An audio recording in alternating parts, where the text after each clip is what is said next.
Are you the Wendy?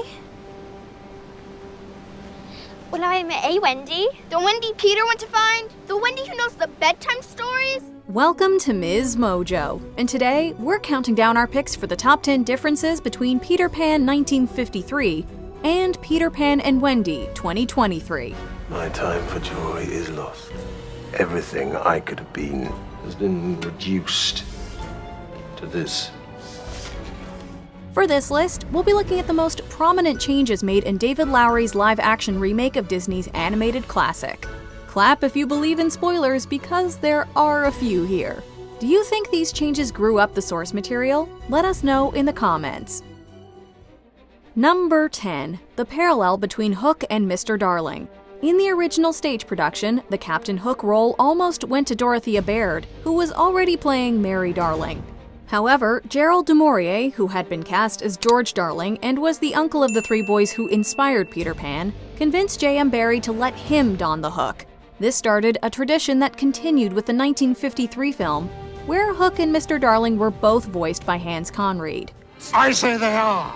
Captain Crook, Peter Pirate. Peter Pan, Father. Pan, Pirate, Poppycock. Oh, you don't understand. Father, have you Absolute Poppycock. The 2023 film takes a different approach, with Disney regular Alan Tudyk as George and Jude Law as Hook. Make a note, my cabin needs a new door. A new door, yes. Right. Might I say, Captain, that will be your third door this month. And it won't be the last. In most adaptations, Hook and Mr. Darling symbolize the fear of growing up, hence why they share an actor. Here, Hook gets a new backstory, which distances him from the Darling patriarch. A little sing-song girl from London, England. Your voice drew me back to my old home. Number 9. Michael and John's kidnapping. In the 1953 film, Wendy's brothers and the Lost Boys are kidnapped by Neverland's indigenous tribe under the impression that they've taken Tiger Lily. I'm frightfully sorry, old chaps. It's all my fault. Oh, that's all right, Wildcat. It's actually Hook who snatched Tiger Lily, who Peter rescues. The live-action film hits similar beats, but it plays around with some of the characters. Michael and John are still kidnapped, but by Hook and the pirates this time. What do you have for me, Mr. Smee? Good tidings, I hope. No, not today. But we fished these little fellas out of the drink. Meanwhile, the Lost Boys and Tiger Lily join Wendy in a rescue mission. Peter Pan's entrance is more of a surprise to the audience. Rather than imitate Hook, Pan disguises himself as a pirate before springing into action. It's not half bad being a pirate. It's far better being me. From there, the sequence plays out a lot like the animated film, with Hook finding a hungry crocodile's mouth in between his legs. Number 8. What's a kiss? Upon first meeting in the animated film, Wendy is so excited that she could kiss Peter. He's unfamiliar with kissing, prompting Wendy to give a demonstration before Tinkerbell intervenes. What's a kiss? Oh, well, I'll show you. Oh! Stop it, Tink! The live-action Peter doesn't know what a kiss is either, although Wendy isn't as eager to get to first base. She instead gives Peter a thimble, passing it off as a kiss. This is a kiss.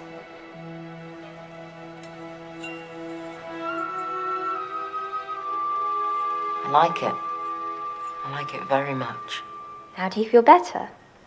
Yes. While this wasn't in the 1953 version, it does borrow from J.M. Barrie's play. Lowery's film replicates another moment from the original source material, where Peter gives Wendy an acorn pendant in exchange for the kiss. What's this?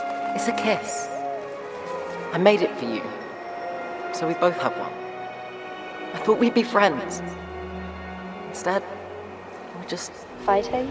Scenes like this demonstrate how Peter Pan and Wendy is just as much an adaptation of the play as it is a reimagining of the animated film. Number 7. Girls Among Lost Boys. In the 2002 animated sequel, Return to Neverland, Wendy's daughter Jane meets Peter and the Lost Boys. They dub Jane a lost girl, which is a first in the Disney animated canon. In honor of your downright unbelievable skill at finding hidden treasures, I now proclaim you, Jane, a lost boy. A lost girl. In Barry's play, Peter says that there aren't any lost girls because girls, quote, are much too clever to fall out of their prams, aka baby carriages. Since anybody can fear growing up though, Lowery's film diversifies the lost boys, including different cultures and genders. Look! She has his hat! What have you done with Peter? I haven't done anything with Peter. Where'd you... Although some took issue with this, Lowery said, quote, "Movies should be for everybody, and it doesn't change the movie at all. It's the same story everyone grew up with." Wendy herself is initially surprised to see girls as lost boys, but she figures that it doesn't really matter. Which means you must all be. Lost boys. Every last one of us. But you're not all boys. So? But I guess it doesn't really matter. What matters is what you've done with Peter. Number 6. Peter's near-death experience. Discovering Peter Pan's hideout, the animated Hook plots to blow the boy to bits. Peter is saved at the last second by Tink, although she really doesn't get the bomb that far out of his proximity. A bomb? Don't be ridiculous.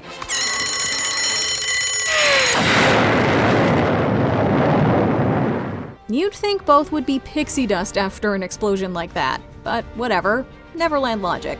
The live-action film takes a grittier approach, with Hook giving his rival the Rufio treatment, slashing Peter across the chest with a sword. I'm finding you.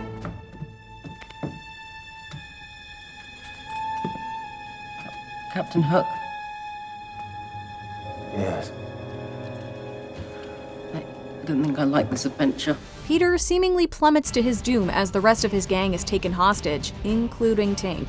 Peter appears to be out of allies, but Hook forgot about his shadow, which breaks free and goes looking for help. The shadow ultimately finds Tiger Lily, who mends Peter's wounds. How did you survive? Faith, trust, and pixie dust. No. No pixie dust this time. No magic. No tricks. Just a little help from my friends. Number 5. More development for Tiger Lily. The animated Tiger Lily primarily exists to get kidnapped and drive a wedge between Peter and a jealous Wendy. Let's go back 1,000,000 years to the very first Indian prince. He kissed some maid and started to blush, and we've all been blushing since. Barely gets a line outside of almost saying help. Tiger Lily is given a lot more to do in Peter Pan and Wendy. In addition to being a warrior, this is a dialogue-heavy role with Tiger Lily speaking multiple languages. Kaya, Curly. Wendy Chikia. Pardon? While she isn't an official member of the Lost Boys, she goes on adventures with them. Rather than be part of a love triangle, Tiger Lily views Peter like a little brother.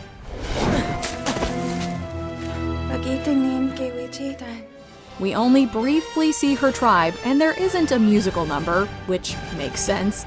This interpretation is far more culturally respectful, casting Alyssa Wapanatuck of the Big Stone Cree First Nation as Tiger Lily. Feel the ground beneath your feet so that your eyes can find the stars. Hold the past in your heart, but know that where you go from here, it's up to you. Number 4. A less vengeful Tinkerbell. It's always funny when adults revisit the animated classic and suddenly realize that Tinkerbell is as ruthless as a Shakespearean villain. She plots to have Wendy shot down and smiles about it. Tink said what? Well, she said you said to shoot it down. Tinkerbell. Tink! Why? Because Tink has the hots for Peter, which raises a ton of questions we're not sure we want the answers to. The live-action Tink doesn't possess romantic feelings for Peter, so she doesn't view Wendy as a rival. The two develop a friendship throughout the film, parting with Wendy able to understand Tink.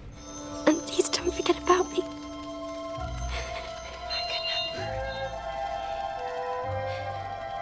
And Wendy, thank you for hearing me.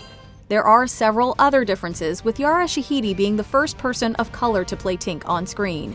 In one of the subtler changes, Tinkerbell herself doesn't glow, although her dust does.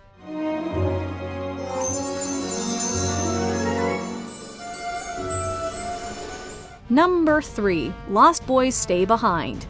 In many versions of the story, including Barry's play, the Lost Boys stay behind in London where they're taken in by the Darling family. Peter, meanwhile, isn't ready to grow up and returns to Neverland. But I'm warning you, once you're grown up, you can never come back. Never! The animated film alters this ending. While the Lost Boys consider leaving Neverland at one point, they ultimately go back with Peter. The 2023 version remains closer to the source material, with the Lost Boys deciding to remain in London, although it's unclear if the Darlings will adopt them. Where on earth did you come from? They came from Neverland, Father. Never where? It's also revealed that the Darling household used to be Peter's home, and he left following an argument with his mother. This was your home? It was, once. My mother scolded me one night and told me to grow up. Instead, climbed out of the window. As is the case with most adaptations, Peter remains youthful at heart, but Wendy is now prepared for adulthood. Number 2, Wendy's characterization. Although the animated Wendy gets kidnapped here and there, she's also passionate, outspoken, and willing to make sacrifices for those she cares about. Captain Hook, we will never join your crew. As you wish. Ladies first, me dear. Goodbye, boys. Goodbye, Wendy. The same goes for her live-action counterpart, although the character is given extra layers. She's less proper, getting in on Michael and John's sword fight with the spirit of a pirate. Make way, Captain, lest I run you through! Wendy! This Wendy is perhaps even more reluctant to grow up, as she's being sent to boarding school rather than just leaving the nursery. Wendy starts longing for home after nearly dying in Neverland. She nonetheless holds her own in this perilous environment, straight up slapping Peter when he gets too cocky, and even picking up a sword during the climax. Don't touch my brother! Or his bear!